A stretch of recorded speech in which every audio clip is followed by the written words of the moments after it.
चलिए, तो आज की क्लास में हम लोग सीखेंगे क्या, प्रॉब्लम देखेंगे। प्रॉब्लम कौन कौन सा बोली, तो क्वेश्चन कल कुछ बच गया था क्या, 27 और 28। तो ये तो सीधा सीधा सवाल है, इसको फट से डिस्कस करके हम लोग आगे बढ़ते हैं। 11C में पहुंच गए हैं आप। 11C का क्वेश्चन नंबर 7। नेक्स्ट, इतना ही से बनाए हैं 5। और जो लोग नहीं बनाए तो टेंशन ना लेना, हम लोग एक से डिस्कस कर लेंगे, हिंट देते चले जाएंगे आपको, तो टेंशन ना लीजिएगा। अभी हम शुरू नहीं किए 11C, लेकिन बोल दिए थे हम बनाने के लिए। कुछ लोग बना के आए हैं। किताब निकालिए, कोई आदमी किताब दिखाइए। एक्सरसाइज खोलो जी जल्दी से, पीछे से किताब निकालिए, किताब कॉपी खोला जाए, श्री गणेश किया जाए, शुभारंभ है ना जी। शुरुआत कहाँ है किताब, अरे एक भी तो किताब दो।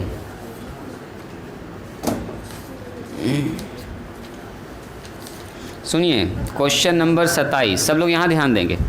कह रहा है इफ़, लैंग्वेज थोड़ा सा है देखिए, तो हल्का सा लैंग्वेज है। इफ़ SM बराबर, SM का मतलब क्या होगा कोई बताइए, सम ऑफ m टर्म्स। SN का मतलब सम ऑफ n टर्म्स। SM का मतलब क्या, सम ऑफ m टर्म। m का मतलब 5 होगा तो 5 टर्म का जोड़, m का मतलब 10 होगा तो कितना होगा, 10 टर्म का जोड़, जो भी है। एंड और कह दिया है SN, तो SN का मतलब तो वही कहानी है, n टर्मों का जोड़। SN बराबर इतना है, वेयर एक बात ये बता दिया है कि m n के बराबर नहीं है। जैसे यहाँ अगर 5 होगा तो यहाँ 7 होगा, है ना। m का मान n के बराबर नहीं है, ये सवाल में कह दिया है। तो कह रहा है इन एन AP, किसी AP का ये है ऐसा, इन एन AP, किसी AP में ऐसा हो रहा है जी। तो कह रहा देन प्रूव डैट, तो कह रहा है यही लिखना है क्या, देन प्रूव डैट, साबित कीजिए। क्या साबित करना है जी, SP बराबर, यानी P टर्म का जो होगा P का Q, एकदम बच्चा वाला काम। सुनो, किसी भी एक से स्टार्ट कर सकते हैं आप। देखो SM बराबर इतना, SN बराबर इतना है, मतलब फार्मूलाज वैसे ही चल रहा है। यहाँ M है तो M का स्क्वायर, N है तो 7 होगा तो 7 का इसको, 8 होगा तो 8 का इसको, यही तो चल रहा है। तो किसी एक से स्टार्ट कर लो। देखो SP निकालना, क्या निकालना है, SP। तो SP तभी निकलेगा जैसे मान लो हमको निकालना है 7 टर्म का जोड़, तो 7 टर्म पता होगा तब ना, पहला टर्म क्या है, दूसरा टर्म क्या है, तीसरा टर्म, उसी तरह से जोड़ेंगे। तो इसको जब निकालेंगे 7 टर्म, तो आप बोलिएगा सर 7/2 लिखेंगे, ऐसे लिखेंगे 2A n-1 इंटू D, यानी कि 7-1। तो फिर से आप बोलिएगा सर A और D पता होगा तब ना, यानी कि हमको अगर SN निकालना है तो n/2, 2A plus n-1 into क्या होगा D, यानी कि अगर हमको SP निकालना है तो P/2 तो लिख देंगे खट से, और यहाँ लिख देंगे 2A, और यहाँ लिख देंगे P-1 इंटू D। तो A और D भी पता होगा तब तो निकलेगा। तो सिर्फ SP लिखने से काम नहीं चलेगा, हमको A और D भी मालूम होना चाहिए। तो उसी के लिए अब हम लोग थोड़ा सा मेहनत करेंगे। सबसे पहले निकालेंगे A का मान और D का मान। तो A का मान D का मान कैसे निकलता है, अगर हमको TN पता चल जाए तो खट से पहला टर्म निकाल लेंगे, खट से दूसरा टर्म निकाल लेंगे, दोनों घटा के फर्स्ट टर्म, ये तो फर्स्ट टर्म हो गया, कॉमन डिफरेंस खट से पता चल जाएगा। दोनों पता चले, यहाँ खाली बैठा देंगे, आंसर आ जाएगा। तो चलिए यहाँ से शुरुआत करते हैं। चूँकि SM बराबर है m² - P, तो कोई बताएंगे SM-1 कितना होगा, जल्दी से बोलिए, चूँकि हमारा टारगेट है TN निकालना। बोलो जी, m-1 का होल स्क्वायर मल्टीप्लाई में P, सही है जी। बोलो तो यहाँ 5 तो यहाँ 5, यहाँ m-1 तो यहाँ, जैसे यहाँ 4 हो गया तो यहाँ भी 4 हो गया। m-1 का होल स्क्वायर, कोई बताएंगे कितना होगा फार्मूला, m² माइनस में 2m प्लस में 1 का स्क्वायर यानी 1, सही है क्या। मल्टीप्लाई कर दो, m² P 2mP प्लस में P, क्या ये सही है। अब याद कीजिए ये है m, तो हमको अगर TM निकालना होगा तो क्या लिखेंगे, बोलिए बोलिए बोलिए, यस SM माइनस SM-1। बस हम एक तो इसका यूज़ कर रहे हैं, इसका यूज़ आप चाहे तो इससे कर सकते हैं, सारा काम किसी एक से करना है और कुछ नहीं। TM बराबर कितना होगा, बोलिए TM SM का मतलब m² और P माइनस SM-1, ये वाला मान m² P 2mP अब प्लस में P, अब ब्रैकेट, सही है जी फैज़। इसके बाद क्या होगा, बोलो बोलिए जी, आप लोग बोलिए तो क्या होगा इसके बाद, क्या ब्रैकेट ओपन होगा, M square P minus M square P plus में 2mp, अब माइनस में p, सॉरी माइनस में p, क्या ये बेचारा दोनों कैंसिल हो जाएगा? कितना बचा? 2mp अब माइनस में p है ना जी, this is T M. No no no, ये टी एम निकाल भी सकती हो कॉमन, छोड़ दो ना ऐसे, क्या अलग कॉमन निकालेंगे। देखो हमारा टारगेट मेन यहाँ पर है ना, हमारा टारगेट मेन यहाँ पर है। चलो उसको नहीं मिटाते हैं, यहीं पे करते हैं।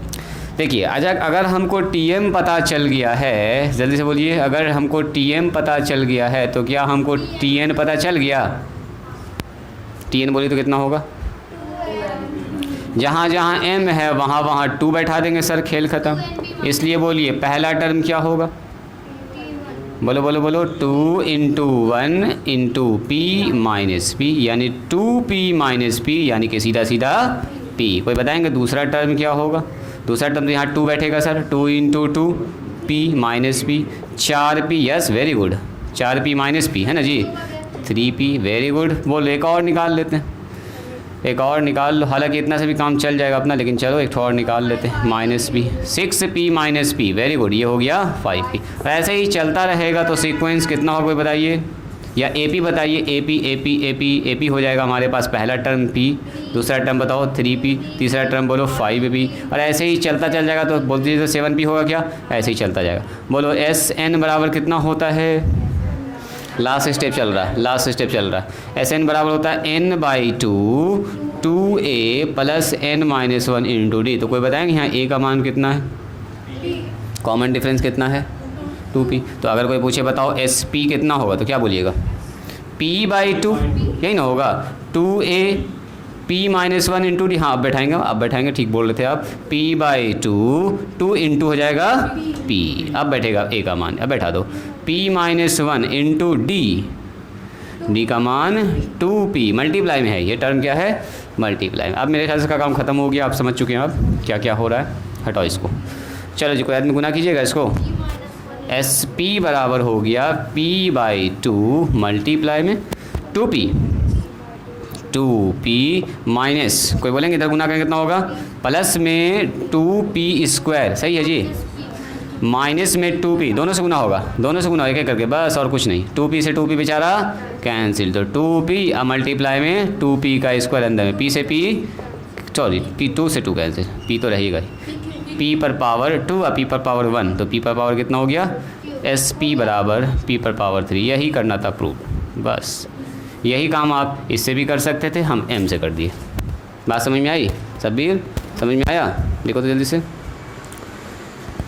AP कंप्लीट करने के बाद एक टेस्ट लेंगे आप लोगों का, तो अभी से तैयार रहिएगा। हाँ शुरुआतें हुआ है, और ये वो टर्म है, ये वो सारा चीज़ है जो आप पहले देखे हुए हैं, कुछ ना कुछ आपके लिए एकदम नया नहीं है कि एकदम नया चीज़ सीख रहे हैं, नया, ये सब पहले से जान ही रहे हैं आप, खाली एडवांस फार्मूला ये सब थोड़ा ज़्यादा यूज़ हो रहा है। ये वाला फार्मूला आप कम यूज़ किए होंगे 10th में, है ना, 10th में थोड़ा कम यूज़ किए होंगे। 12 में APG PHP ना है, बीच में कभी कभी आ जाएगा परेशान करने के लिए आपको, ना कभी कभी हल्का पल्का बीच में घुस जाएगा AP का टर्म सब सवाल के बीच में, APGP का प्रॉपर एक्सरसाइज नहीं। क्या बोल रहे हो? बोलो ना, क्या कहना चाहते हो? कुछ बोलना चाहते हो तो बोलो, मन में दबा के न रखना बात को।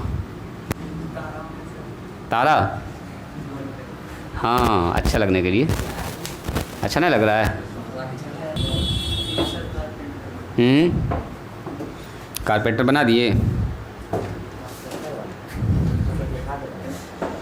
चलो देखो, कह रहा है क्वेश्चन नंबर 28 में, एक हमारे पास कारपेंटर भाई साहब हैं। A carpenter was hired to build 192 windows frames.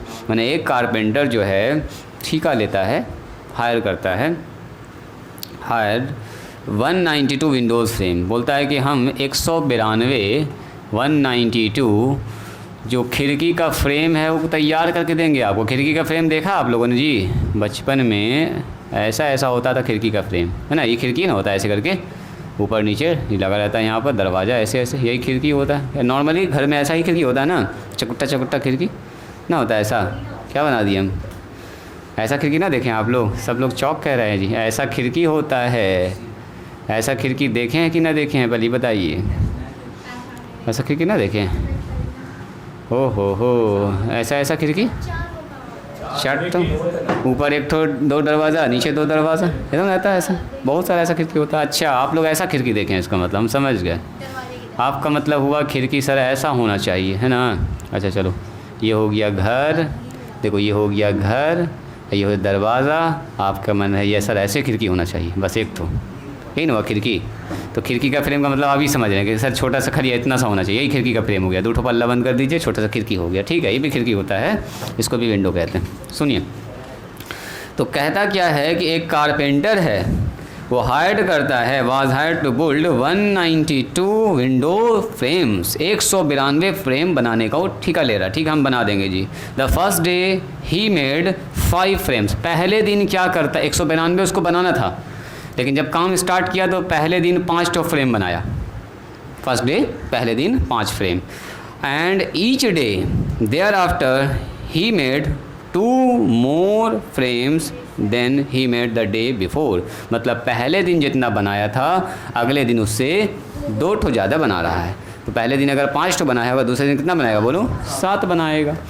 उसके बाद कितना बनाएगा? 9 ठो बनाएगा। मैंने बढ़ाता जा रहा है, हर दिन 2 ठो खिड़की का फ्रेम बढ़ाता जा रहा है। तो आप ज़रा देखिएगा, अगर 3 दिन उसने काम किया है तो कितना फ्रेम बना दिया? 9 7 21। अच्छा, पूरा बोल दिए क्या? 9 7 16 5, तो 3 दिन में 21 ठो बना दिया। बनाना कितना है? तो क्या कंप्लीट हो जाएगा? 3 दिन में काम बंद हो जाएगा? नहीं, अभी काम और चलेगा। फिर अगला दिन बनेगा 11 फ्रेम, अगले दिन कितना बनेगा? 13 फ्रेम, अगले दिन कितना बनेगा बोलिए? 15। ऐसे बनाता जाएगा जब तक कि 192 ना पुर जाए। मतलब चलता रहेगा ये काम। ये काम चला मान लेते हैं n डेज़। n डेज़ में कितना कंप्लीट हो गया? 192। हमको ना पता है कि कहाँ पर 192 पुर जाएगा, क्या दिन के बाद। अब बोलिएगा सर हम तो बैठ के जोड़ते रहेंगे ऐसे, 4 दिन के बाद इतना हुआ, 5 दिन के बाद इतना हुआ, 6 दिन के बाद इतना हुआ। जब पूछ जाएगा 192 रोक देंगे, गिन लेंगे क्या दिन हुआ। तो ये सब काम करना आसान है? ये सब काम करते रहेंगे बैठ के कुर्सी गिनते रहेगा आदमी। एक दिन काम किया, फिर बोलेगा कुर्सी निकालो सबको जी, फिर गिनो, फिर कुर्सी गिना 60, फिर अगला दिन आया फिर कुर्सी निकालो जी, टोटल कितना हुआ गिनो, फिर अगले दिन बनाओ। ऐसा थोड़ी करेगा। एक बार कैलकुलेशन कर लेगा इतना दिन हमको काम करना है, बस और कुछ नहीं। तो बताओ ए का मान कितना हो गया? जल्दी से बोलिए। डी का मान बोलिए। अब कितना दिन काम करना है? टोटल नंबर ऑफ डेज़ मान लिया n क्या मान लिया हम लोग? Total days. कितना दिन इसने काम किया बोलिए? SN का फार्मूला, SN बराबर कितना होगा बोलिए? इधर लग जाएगा, सबको जोड़ना है तो जोड़ने का मतलब वही SN, n/2 2a plus n-1 into D बराबर कितना होगा बोलिए? 192। सब जोड़ने के बाद आएगा 192। अभी जोड़ेंगे कितना? n तो हमको निकालना ही है। 2 इंटू a का मान बोल दीजिए जी, 5 हो गया। n तो निकालना ही है, इंटू में d का मान बोल दीजिए, 2 का गैप चल रहा है, बराबर 192। बस कर लीजिएगा। इसके बाद कितने लोग कर लेंगे? निकालो तो जल्दी इनका मान। 5 मिनट का टाइम दे रहे हैं आपको, ज़रा सा इनका मान निकालिए तो देखते हैं कौन आगे हुआ इसका काम। हो पा रहा है? इसको कितना लिखेंगे बोलिए तो? n/2, 5 दूनी 10 और 2n-1, सही है जी? 2n-1 और 192। 2 यहाँ से कॉमन निकाल दें, देखो तो 2 कॉमन निकाल देंगे तो कितना आएगा? 5। यहाँ हो जाएगा n-1 बराबर 192। 2 से 2 हो गया जी कैंसिल, तो n इंटू में हो गया 4, सॉरी n अब प्लस में 4 बराबर 192। सो n² प्लस में 4n माइनस में 192, बुला लें इधर, बराबर 0। डी भी है इसमें। ये जो 2 है, 2 क्या है? मल्टीप्लाई आगे कर लिए और कुछ इधर था, इधर बुला लिया इसको, कोई बात नहीं है। चलो जी, यही ना आया आपका भी कितना आया? यही आया होगा ना? देखो देखो देखो, कुछ भी आपने जैसे हम अपने हिसाब से की आया तो रिजल्ट यही होगा दोनों का। चलो जी, 192 का फैक्टर कितना होगा? 16-12 कर लिया आप लोग? हाँ जी, 16-12 मिला है। 16-12 16-12, 16 को 12 से गुना करेंगे तो क्या 192 आएगा? 12 छके 72, 7 12 का ही 12 7 19, यस 192। और 16 में से 12 घटा देंगे तो 4, तब तो सही है। 4n लाना है हमको, क्या जी सब्बीर? n² प्लस में 4x है, 4n है। अरे x पर आप लोग बनाए हैं, यहाँ पर x होता था, अब यहाँ n आ गया है, तो बोलो n² प्लस 16 में प्लस लगाएंगे क्या, 16 में प्लस होगा, तो 16n माइनस में 14n माइनस 192 बराबर 0। गड़बड़ हो गया यहाँ गड़बड़ हुआ है। चलो जी, यहाँ से n कॉमन निकाल लो, n प्लस 16 हो गया, यहाँ से 12 कॉमन निकलेगा क्या, 12 निकाल लो, n माइनस माइनस प्लस 12 16 12 में। चलो जी, तो n प्लस 16 दोनों से कॉमन निकाल लो, तो बचेगा n माइनस 12 बराबर 0। बचपन में आप लोग खूब बनाए हैं ऐसा वाला, n प्लस 16 बराबर 0, या और लिखते हैं ना जी, n माइनस 12 बराबर 0। याद आ रहा है ये वाला चीज़, ये वाला चीज़ है। n का मान कितना होगा बोलिए, -16, और n का मान होगा प्लस 12। तो आप बताइए क्या वो -16 कुर्सी बनाएगा? -16 कुर्सी बनाने कोई सवाल ही नहीं।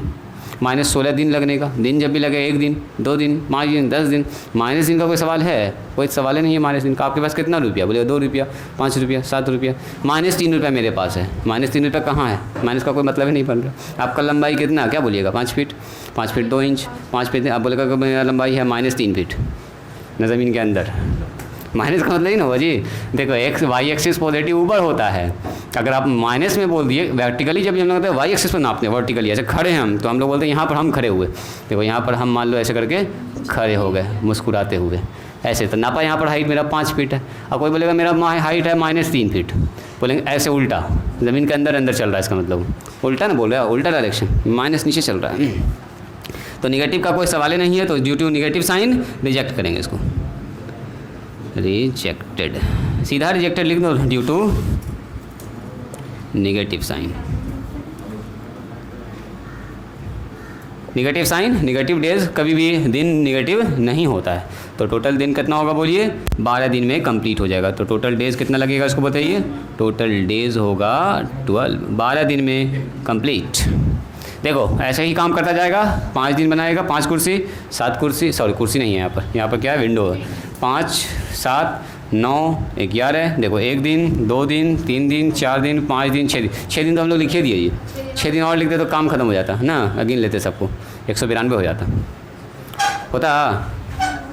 हाँ कॉन्फिडेंस है सबको कि डाउट में है, जुड़वाएँ आप लोगों से 7 5। चलो आप लोग समझे जी, बताइए सतबीर समझ में आया? देखिए एक्सरसाइज अब हमारा स्टार्ट हो गया 11 का C, ठीक है, और क्वेश्चन नंबर 1 है। तो 5 तक कुछ बच्चा पहुंच चुका है, तो हम 1 से लेकर 4 तक थोड़ा हिंट देते हैं, अब 5 को आपको डिटेल में बताते हैं। आप लोग भी ज़रा देखिएगा, सुनिए। कह रहा था interior angles of a polygon are in AP। कह रहा किसी पॉलीगन का, किसी बहुभुज का, पॉलीगन का मतलब होता है बहुभुज, है ना, जैसे बहुत सारा भुजा होगा इसमें।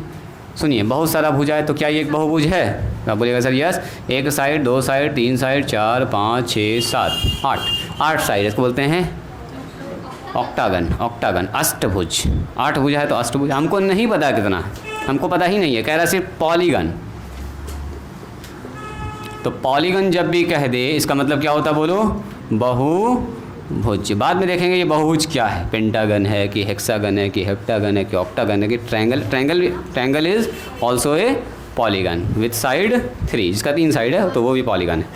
तो कहता है कि एक interior angle of a polygon are in AP, जो एंगल है ना इसका वो सब किस में बोलो, AP में है। यानी कि या तो हो सकता है पहला एंगल से दूसरा एंगल बड़ा होगा, फिर उससे बड़ा ये होगा, उससे बड़ा ये होगा, उससे बड़ा ये होगा, हो सकता है कि छोटा भी हो सकता है। AP में 2 कंडीशन बनता है, या तो बढ़ रहा होगा या तो क्या हो रहा होगा, घट रहा होगा। तो यही बात ये कह रहा है कि the smallest angle is 52 degree. कह रहा सबसे छोटा एंगल, तो मान लेते यही हमारे पास ये है 52 डिग्री। अब 52 डिग्री के बाद कितना है जी, and the common difference is 8। इसका मतलब अगला एंगल क्या होगा बताइए तो कोई आदमी, 52 के बाद हो जाएगा 52 प्लस 8 यानी 60, और 60 प्लस 8 कितना होगा 68। फिर अगला एंगल कितना होगा बोलिए, 60 70 76 6 ना, 8 दूनी 16। फिर अगला एंगल क्या होगा बोलिए, फिर 8 इसमें जोड़ देंगे तो 8 4 हो जाएगा। ऐसे ही चलता जाएगा, इसलिए अब छोड़ रहे हैं, बस अब छोड़ रहे हैं। तो यानी कि ये चल रहा है AP में। इस सवाल में कह रहा है कि पहला एंगल है 52 डिग्री, उसके बाद जो कॉमन डिफरेंस कितना जा रहा है बोलो 8 डिग्री का। ऐसे ही ये चढ़ता चला जा रहा है AP में, ठीक है। चलो तो कह क्या रहा है, find the sum of sides, find the number of sides of polygon. बताओ इस पॉलीगन का साइड कितना होगा। हाँ, अब इसका पूछा एन का मान टोटल साइड कितना है इसमें। तो देखो यहाँ पर हम लोग सबसे पहले तो एक एपी का अप्लाई करेंगे फार्मूला। टोटल एंगल का सम कितना होगा, मान लेते हैं इस पॉलीगन में एन साइड है। कितना साइड है, मान लेते हैं एन है। तो देखो let the sides of polygon, let का मतलब मानना, बी एन, क्या मान लेते हैं एन। मान लेते हैं कि उस पॉलीगन का साइड एन है। एन का मतलब 2 भी हो सकता है, 3 भी हो सकता है, 4 भी हो सकता है, 5 कुछ भी हो सकता है, हमको नहीं पता है। And according to question at Q देखे तो जो एंगल्स है पॉलीगन का किस में बताइए, एपी में है। Angles of polygon, angles interior angle, interior की बात बोला वहाँ पर, interior angles of the polygon. The इसलिए लिखे कि इस पॉलीगन के बारे में बात कर रहे हैं जो हम लोग के सवाल में मेंशन है। Are in AP. अब फर्स्ट एंगल क्या है बोलिए, फर्स्ट एंगल है 52, कॉमन डिफरेंस कितना बोलिए 8। पहला एंगल, फर्स्ट एंगल बोलिए, स्मॉलेस्ट एंगल बोलिए, smallest angle is 52 degree and common difference बोलिए कितना है, यस इसको थोड़ा लिख देंगे, हल्का पल्का लिखना है। Common difference is 8। So total angle कितना होगा बोलिए, पहला हो जाएगा 52 डिग्री, दूसरा कितना होगा बोलो 60 डिग्री, फिर हो जाएगा 68 डिग्री, फिर कितना होगा 76 डिग्री, जो वहाँ लिखे थे 84। अब कितना लिखिएगा, सफिशिएंट है। सुनिए है ना, रुक जाओ, अभी कुछ नहीं करेंगे, अभी ऐसा चल रहा है, अभी हमको कुछ नहीं पता कि क्या होगा ये। अब बताइए इसका टोटल सम कितना होगा एंगल का, total sum, yes total sum का मतलब ऐसा क्या एंगल है, एन टर्म्स होगा। हमने माना है इसमें एन साइड है, जितना साइड उतना एंगल। जैसे 3 साइड तो कितना एंगल, चतुर्भुज में 4 साइड तो कितना एंगल, पंचभुज में 5 साइड तो कितना एंगल, 5 एंगल। इसमें एन साइड है तो इसका मतलब ऐसा क्या एंगल होगा, इसमें एन टो होगा। तो जोड़ कितना होगा बोलिए, वही एस एन बराबर n/2 और 2a प्लस में n-1 इंटू बोलो कितना होता है d। तो बताइए एन का मान कितना है, एन तो एन है, एन तो एन ही है जी। 2 इंटू ए का मान बोलो 52, बैठा दो यहाँ पर, n-1 इंटू डी बोलिए। 8 का गैप चल रहा है ना, कॉमन डिफरेंस 8 चल रहा है जी। तो n/2, 2 यहाँ से कॉमन निकाल लें, देखो तो 2 कॉमन निकालेंगे तो 52, अब प्लस में कितना होगा n-1 मल्टीप्लाई में 4, सही है जी। 2 यहाँ से निकालेंगे, 2 यहाँ से निकालेंगे, कितना बचेगा, अच्छा 2 से 2 कैंसिल, कितना होगा n इंटू 52, यहाँ बोलो कितना होगा जी, very good, 4n - 1 very good. यानी Sn बराबर कितना हो गया जी बोलिए, Sn बराबर हो गया n इंटू में 52 में से 4 घटेगा 48, यस 48 माइनस में 54n प्लस में 4n। ये हो गया पहला इक्वेशन, रोक के रखिए इसको।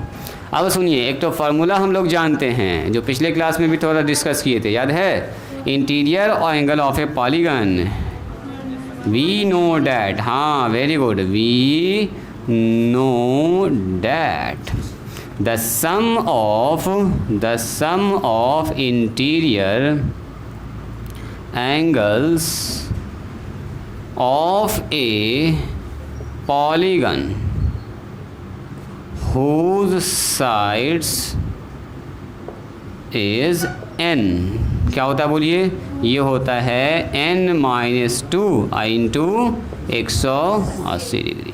सुनिएगा ज़रा ध्यान से, ये है पॉलीगन के का सम, जब इसका साइड n है, जब AP दिया गया हमको कुछ पता है तो निकाले इस पॉलीगन का सम इतना आया। ऐसी पॉलीगन के अगर n साइड है तो उसके अंदर वाले एंगल का जोड़ कितना होगा, n-2। तो क्या दोनों बराबर नहीं होगा, from equation number 1 equation number 2। देखो ये भी पॉलीगन का टोटल एंगल का जोड़ है, बट ये हमको पता था और ये हमको साइड से पता है, कितना साइड, जितना साइड उसी हिसाब से यहाँ पर क्या होगा, जोड़ होगा। जैसे बोलो ट्रायंगल होगा तो ट्रायंगल के तीनों एंगल का जोड़ कितना होगा, तो इस फॉर्मूला बैठा दो। n का मान कितना, देखो ट्रायंगल के लिए n का मान कितना होगा बोलिए 3 साइड, कैटो साइड है 1 2 3, इस फार्मूला पर चेक कीजिए। तो इस फार्मूला पर लगाएंगे तो कितना लिखेंगे n-2 इंटू 180 डिग्री, तो कितना होगा 3 - 2 और इंटू 180 डिग्री, कितना होगा बोलो 1 इंटू 180 डिग्री, यानी कि ट्रायंगल के तीनों एंगल का जोड़ कितना होता है बोलो 180। अगर पूछेगा चतुर्भुज, बोलो चतुर्भुज के चारों कोनों का जोड़, तो n का मान कितना होगा यहाँ पर 4, n का जगह पर 4 बैठा दो, तो 4 - 2 इंटू 180 डिग्री, कितना होगा बोलो 2 इंटू 180 डिग्री, यानी कि 360 होता भी है। चतुर्भुज के चारों कोण का जोड़ कितना होता है बोलो 180 डिग्री। पंचभुज बना दो, पंचभुज यानी कि 5 साइड, तो n का मान कितना हो गया 5, 5 बैठा दीजिए यहाँ पर, 5 - 2 इंटू 180 डिग्री, यानी कि 3 गुना 180 डिग्री, 18 × 3 = 54, 540।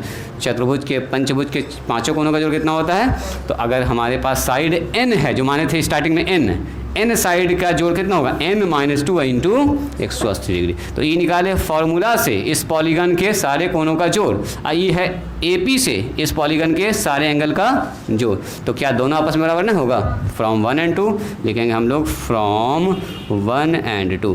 पहले फार्मूला से भी AP का रूल लगा के उसी पॉलीगन के n एंगल का जोड़ निकाला गया है, n साइड वाले पॉलीगन का इंटीरियर एंगल, और वो भी n साइड वाले पॉलीगन का इंटीरियर, दोनों ही एक ही चीज़ जोड़ निकाला गया, दो तरह से निकाला गया, तो दोनों हो जाएगा आपस में बराबर, यानी कि n इंटू 48 प्लस में 4n किसके बराबर होगा n - 2 इंटू 180 डिग्री। क्या निकाल सकते हैं n का मान यहाँ से,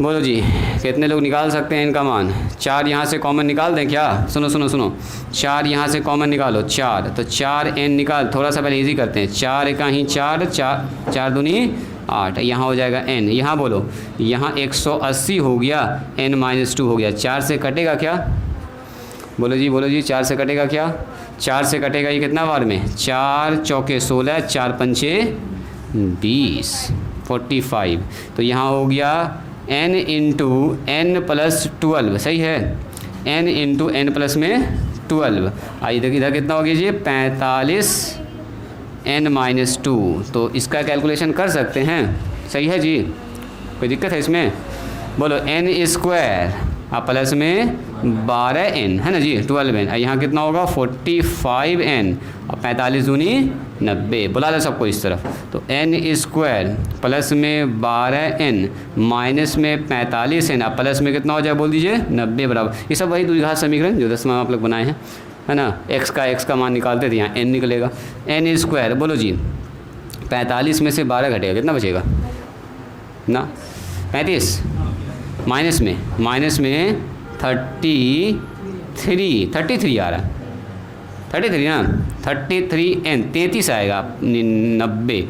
अब बताओ तो 90 का ऐसा फैक्टर जो 33 देता हो आपको, 30 या 90 और 30 और 3 33, एकदम सही पकड़ लिया आप लोगों ने सर। n² माइनस में 30n, अब माइनस में 3 है, क्या दोनों में माइनस लगेगा तब ना, 30 और 3 कितना होगा बोलो 33, अब गुना करेंगे 30 या 90, माइनस माइनस प्लस हो, ये सब फैक्टर जान रहे ना आप लोग, ये सब 9वां 10वां में खूब बनाए हैं आप लोग जी, बना के मास्टर हो गए हैं इसमें ना।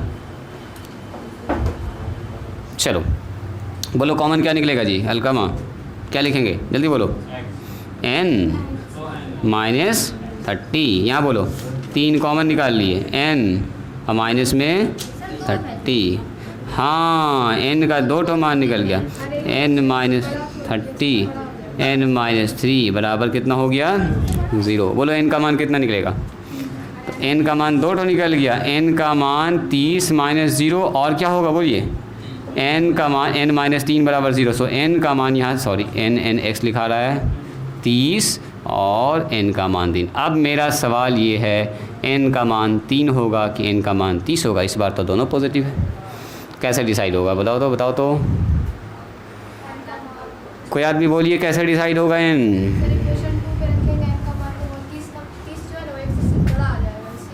इक्वेशन 2 में अगर यहाँ रखेंगे 30 तो क्या आ जाएगा 180 से बड़ा कर, यहाँ पर 130, यहाँ 30 रखेंगे तो 30 में से 28 होगा, 28 गुना इतना, वैसे भी तो यहाँ पर जो भी नंबर रखोगे तो 180 से बड़ा ही आएगा, 5 रखेंगे 5 - 2 गुना हो गया तो 180 से बड़ा ही आएगा, मल्टीप्लाई के बाद 4 रखेंगे तब भी। कोई और कारण बताइए, एक और कारण है जल्दी से बोलिए, पॉलीगन बनने के लिए क्या इंपॉर्टेंट है, कोई बोलेंगे? यहाँ पर इंपॉर्टेंट टर्म है, इसलिए हम इस सवाल को जानबूझ के बताएं। पॉलीगन बनने के लिए क्या इंपॉर्टेंट है? पॉलीगन का एंगल 180 से छोटा होना चाहिए। 180 से, अगर ये पॉलीगन का एंगल 180 से बड़ा हो जाए, देखो तो क्या होगा, सुनिएगा। देखो एक पॉलीगन ऐसे बनाया, ये वाला एंगल क्या 180 से छोटा है? सही, तो ऊपर मुड़ा। अच्छा 180 से फिर से छोटा होगा तो ऊपर मुड़ेगा, 180 से जैसे छोटा होगा तो ऊपर मुड़ेगा। अब बताओ अगर यहाँ पर एंगल 180 से बड़ा बना दिए तो किधर भाग गया हूँ?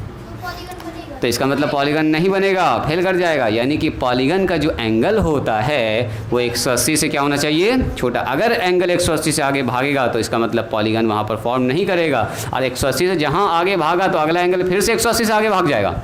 ये भी मेरे चल रहा है। अगर ये 182 हो गया तो अगला एंगल फिर उसमें 8 जुड़ जाएगा, माने फिर पॉलीगन ऐसे चलते चलते ऐसे घूम गया, है ना जी। यानी कि अब वो मिलने वाला नहीं है। तो याद कीजिए 180 से जो बड़ा एंगल होता है उसका नाम क्या होता है? जल्दी बोलो।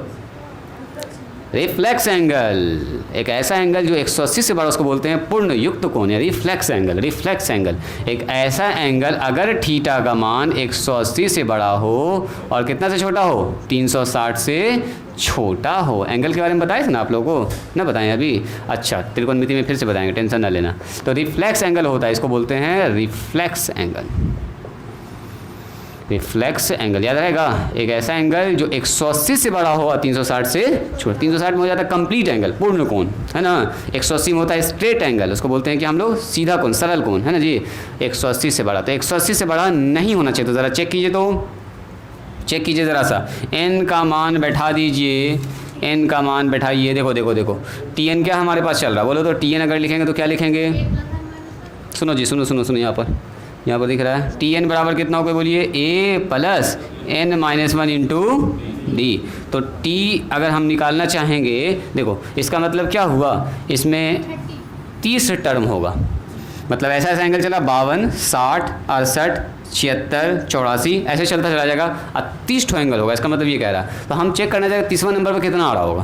पहले नंबर पर कितना आया? 52। दूसरे नंबर पर कितना आया, बोलो? 60। तो तीसरा नंबर पर क्या आएगा, ज़रा देखिए तो तीसरा पर आएगा तो यहाँ लिखेंगे 30 a प्लस 30-1 इंटू डी। यहाँ पर देखिएगा ध्यान से, यहाँ लिखेंगे 52, 29 और डी का मान बोल दो जी 8 आ रहा है। जोड़ दीजिए ज़रा, इसको जोड़िए तो 52 और प्लस में 9 ठी 72 के 2 हाथ मेरा 7 और 8 दूनी 16 और 7 16 4 20 और 3 23 हो रहा है। 23 हो जा रहा है। तो 232 में जोड़ेंगे 52, कितना आ रहा है जी? तो 284 क्या 180 से बड़ा नहीं है?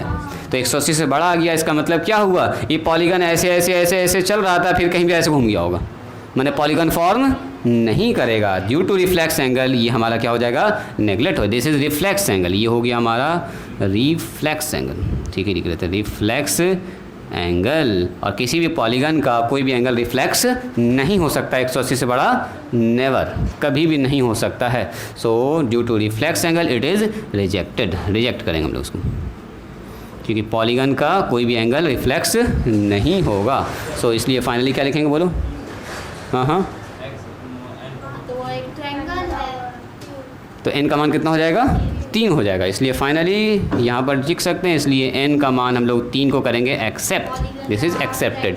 इसका मतलब इतना मेहनत से जो हम लोग देखे थे, ये पॉलीगन असल में क्या है, एक ट्रायंगल। तीन साइड है, इसमें 3 साइड है। अच्छा, अगर 3 साइड है तो यहीं पर खेल खत्म। तो चेक कीजिए तो क्या इन तीनों कोनों का जोड़ 180 हो रहा है? चेक करो तो किसी ट्रायंगल के तीनों कोनों का जोड़ कितना होता है, 180। तो 52 और 60 और 68 जोड़ के देखो तो 180 आ रहा है क्या?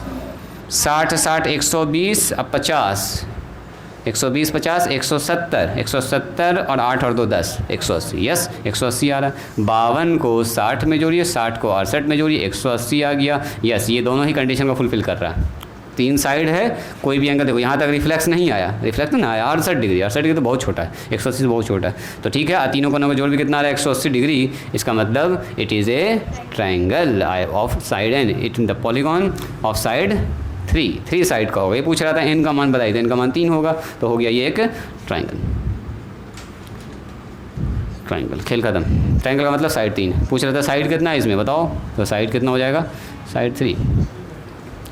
चलिए लिखा जाए इसको, कैसे दे रहे हैं। हाँ, इसके बाद कहाँ पूछे थे, यहाँ पर ना 12, उसके बाद 13, उसके बाद यहाँ से चेक किए थे हम लोग, उसको चेक हुआ था यहाँ पर 13, 14, 14, 15, 16, 17। बस बात समझ में आई? क्या होता है रिफ्लेक्स एंगल? बोलिए। एक ऐसा एंगल जो 180 से बड़ा हो, 360 से छोटा हो। 10th में बताएंगे तुम लोगों जी, तुम लोग भूल गए हो। 10th वाला बच्चा बताइए भी, जाइए हल्का हल्का देखते भी जाइए, नया टर्म सीखते जाइए। देखो रिफ्लेक्शन ऐसा होता है, जैसे हम पूछेंगे अगर एक एंगल यहाँ से स्टार्ट हुआ, चलते चलते यहाँ पर पहुँचा, मान लो यहाँ पर पहुँच गया ये एंगल, ठीक है। अब यहाँ लगा दो एक मिरर, लगा दो मिरर, तो मिरर लगा दो तो ऊपर वाले का इमेज नीचे ना बन जाएगा ऐसे करके। देखो तो इसका इमेज कहाँ बन जाएगा? यहाँ। तो इसी एंगल का रिफ्लेक्स होकर यहाँ आ गया, तो ये वाला एंगल क्या, देखो 180 से बड़ा हो गया। यहाँ से नापेंगे तो यहाँ से नापेंगे 180 से बड़ा नहीं हो गया, ये 180 से बड़ा हो गया। मान लो कोई एंगल यहाँ पर है, देखो मान लो कोई एंगल यहाँ पर है, फिर से मिरर लगाया तो क्या ये वाला इधर ना भाग जाएगा, तो ये वाला एंगल फिर से यहाँ से क्या हो गया 180 से बड़ा, इसीलिए इसका नाम रिफ्लेक्ट। मतलब ऊपर वाला किसी न किसी एंगल का क्या है, वो रिफ्लेक्शन है ना, है। हर एंगल का क्या होगा बोलो। अब मान लो एक एंगल यहाँ पर 90 डिग्री, तो 90 डिग्री रिफ्लेक्शन क्या होगा, मिरर लगा दीजिए, ऐसे खट से उल्टा पलट जाएगा, 270 डिग्री हो जाएगा। तो ये भी एक रिफ्लेक्स एंगल, मैंने यहाँ से ये वाला एंगल जो भी बनता है नीचे ऊपर किसी न किसी एंगल का क्या है, रिफ्लेक्शन, इसीलिए इसका नाम है रिफ्लेक्स एंगल। खैर अगर जान